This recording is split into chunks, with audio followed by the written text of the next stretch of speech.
Jamel Debbouze, Roch Dizem, Sami Bouajila, Sami Nasseri, mais aussi Bernard Blancan, 5 acteurs d'exception que le dernier Festival de Cannes a donc gratifié d'un prix d'interprétation collectif.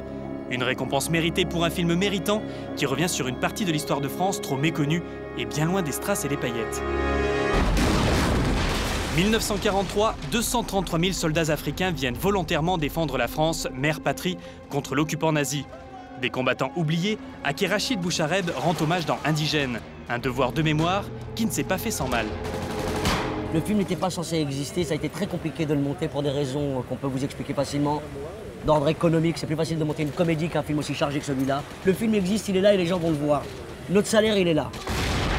Engagé, profondément humain, Indigène met l'accent sur les injustices perpétrées contre ces tirailleurs.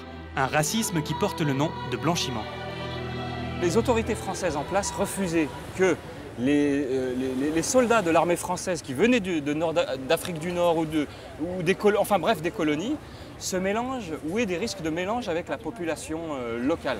On les a tous mis vers l'est de la France, c'est-à-dire Marseille, ensuite les Vosges et l'Alsace, pour que la libération de Paris soit essentiellement blanche. On se bat tous ensemble contre Hitler pour la liberté, l'égalité et la fraternité.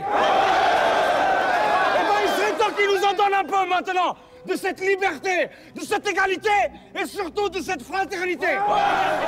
Des inégalités qui malheureusement perdurent encore de nos jours, car depuis 1959, le gouvernement français a décidé de geler les pensions de ses anciens combattants. Une honte que dénoncent tous les protagonistes du film. Moi j'en ai rencontré quelques-uns avant, par curiosité, et là j'étais dans un foyer où ces gens-là se retrouvent maintenant pour reconstituer à nouveau leurs papiers et essayer d'avoir une solde. On va en Alsace parce que c'est notre devoir. Et même si on doit payer 10 fois, 100 fois plus qu'eux, on paye! Et là, ils reconnaîtront notre mérite. Le passé colonial de la France, on le connaît. Elle commence tout juste à arrêter de l'occulter. On n'a pas encore mis le doigt dessus.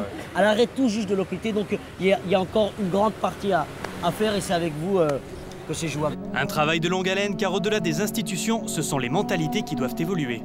Tant que notre mémoire ne sera pas retrouvée, notre mémoire commune. Je suis français autant que vous, on est de la même génération et on grandit ensemble.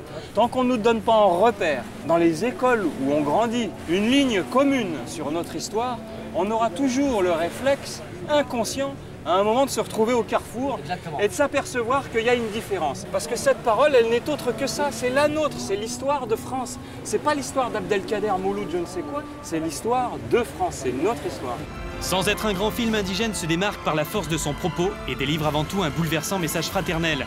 Un film témoin qu'il est presque obligatoire de découvrir.